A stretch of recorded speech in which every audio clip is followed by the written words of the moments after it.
Hello and welcome to episode 2 of FusionCast, the videocast all about Compass Fusion. How are you doing? Thanks to FIDA and Jupiter1TX for accepting my invitation to blog on FusionCast.blogspot.com. They are very helpful. Got one email from Kevin Skosic.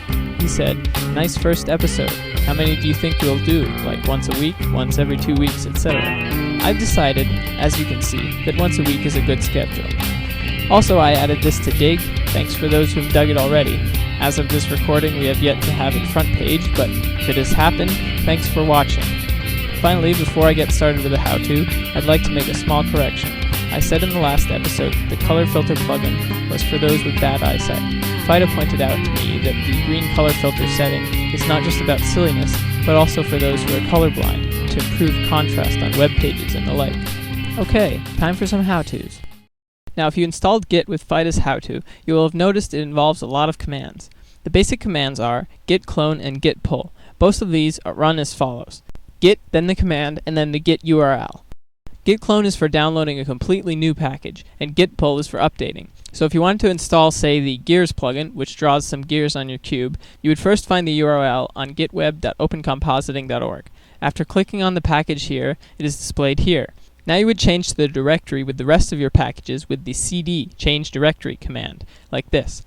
Then you would type git clone and paste in the URL. Finally, change directories into the directory you just downloaded, called Gears, and type ls to see what is in that directory. Since it's a plugin, you won't see an autogen.sh file inside, and so you will just have to run the command make and then sudo make install. If you find an autogen.sh file inside, type /autogen.sh space -- prefix =/usr/local. The dot at the beginning is important. After using autogen, if it says everything is good, type make and then sudo make install. Note that compiling the package compiz requires a slightly different command. Please read FIDA's post on that. This all seems rather difficult for new users. However, if you haven't installed the Git version yet and are using Trevino's repository, you might want to reconsider using it, installing and updating with the get-git script. It makes things much more easy to install, and that way you don't have to worry about if Trevino messes up his packages. Also, if you add FIDA's magical add-on, it will be much more convenient for you. What it does is pauses after updating to make sure you really want to recompile. For instance, if you just ran it and didn't get any updates, you wouldn't want to recompile. The original Git script would force you to recompile, but this way you can cancel out with Control-C. The important thing to remember about get-git is that it's a script, so if you get errors, it's not very easy to debug them. One thing you don't have to do, but might want to, is to install using the tutorial and then use get-git just to update. That way, if you have errors installing, you can see what they are more easily. Using get-git, you can add custom repositories by editing the top of the script. Here's the syntax. I'll repeat this in the show notes so you can copy and paste. To install Compass Fusion with get-git, make sure you follow step 1 of FIDA's how-to for feisty. I'll link to that again. Then create a new folder called Compass and put the get-git file inside. Then type /getgit and hit enter.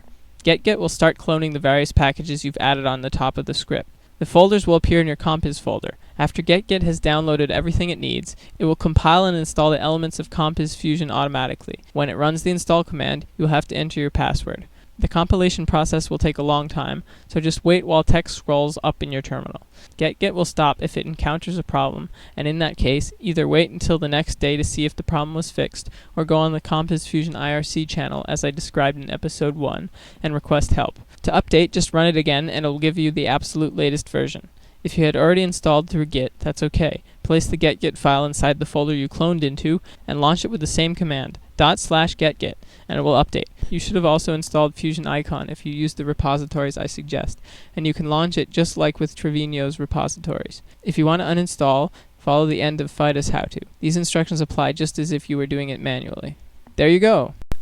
Okay, now time for our first installment of the Noobs section. This section will be used for those completely new to Compass Fusion, and perhaps even Linux. We'll solve all those little myths, and help you get started with your Compass Fusion installation. To start off, I think I'll debunk a common myth for you. First of all, Linux is a core operating system, and is independent of Microsoft Windows. You do not run Linux through Microsoft Windows, and Linux is not a Windows application. Now, under Linux, you can run your operating system without a graphical user interface, also called a GUI or GUI. But as soon as you want to use a mouse and have a GUI, you need to launch your X Windows system, which puts the various windows and a cursor on your screen. Ubuntu automatically launches this at startup, so no need to worry about that. However, it's important to know that Compiz Fusion requires the X Windows system to be running for it to work. It bases all its effects on the X Windows system. Windows, however, does not use the X Windows system, and so Windows users will never be able to install Compiz Fusion. So that solves the myth of Compiz Fusion running on Windows. Next, let's talk about plugins. I mentioned plugins last episode, and someone mentioned that it might be confusing to new users when I talk about them. Compiz Fusion works like this. There's Compiz Core, which provides a base, and the Compiz Fusion plugins, which add to the features of Compiz Fusion. The reason this is useful is that you can disable any plugin, or not even install it, unless it is needed by another one you're using. That way, those who, for instance, loathe the wobbly windows can just uncheck the wobbly windows plugin, and their windows will be all straight again. Now, let's mention the terminal and commands. When I am demonstrating how to install something, I will usually ask you to open up a terminal. Some new users might become scared after hearing that and shy away, even if they really want Compiz Fusion. But the terminal is by far the fastest way to fix, install, or tweak something. There is, for example, a GUI way of adding a repository and installing software, but it takes much longer to write how to use that than to just type a command in the terminal. Also, most programs under Ubuntu require the use of the terminal in order to give super user access. That's the user that can change anything on his computer. It is dangerous to use super user for normal things, since you might accidentally delete something that you hadn't wanted to, and then break your install of Linux completely. This also removes the temptation for those who don't understand completely to delete those seemingly extra files that are taking up so much space in the USR folder. To open up the terminal, go to Applications, Accessories, Terminal, and then to run a command, type it in and press Enter. Be careful you type everything correctly. It is suggested that you use copy and paste for terminal commands, so you don't make a typo. Our plugin demo of the week is the Screensaver plugin. Now, I already made a video of it, but this demo includes how to install it under Ubuntu. This Screensaver is a simple plugin written by Nicolas Vianot, which, in its coolest mode, flies your windows with real-time thumbnails around in a circle, bouncing off the floor and each other, and flipping around comically. What I'd like to see added to this plugin is the option for the windows to dance while music is playing. Based on the instructions in the Git tutorial you just saw, you can install Screensaver. However, Screensaver, unlike other plugins, requires some extra packages if you're running it under Ubuntu. They are x11 proto-scrnsaver-dev and libxss-dev. Once you install those, follow my instructions. You should be able to do it. Note that all plugins upon installation require Compiz to be restarted in order to work. Also, newly installed plugins must be enabled in CCSM. Now time for a tips section. Tip number 1. Don't go into a TTY with the command Ctrl-Alt-F1, for example, with Compiz Fusion running if you have an NVIDIA card, since the black Windows bug with NVIDIA drivers may make your entire X windowing system black when you switch back, with nothing to do except restart X, which is done with Ctrl-Alt-Backspace. When NVIDIA fixes this problem with the new driver, it will go away, but Compiz can't do anything about it for now. Tip number 2. If you want a nice dock, you can install Avant Window Navigator using the repo in the show notes. To get this new reflection and 3D effect, and to get your launchers properly installed, follow my instructions in the show notes.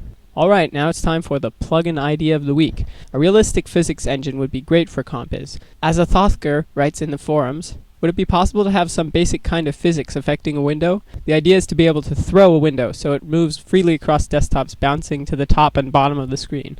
Something similar can be performed by tweaking the wobble friction to a very small amount, but it's somewhat unusable as the time it takes for the window to finally settle increases, and the window itself is unusable until then due to lack of input redirection. Throwing windows around would be a rather quick way of moving them across desktops out of the way.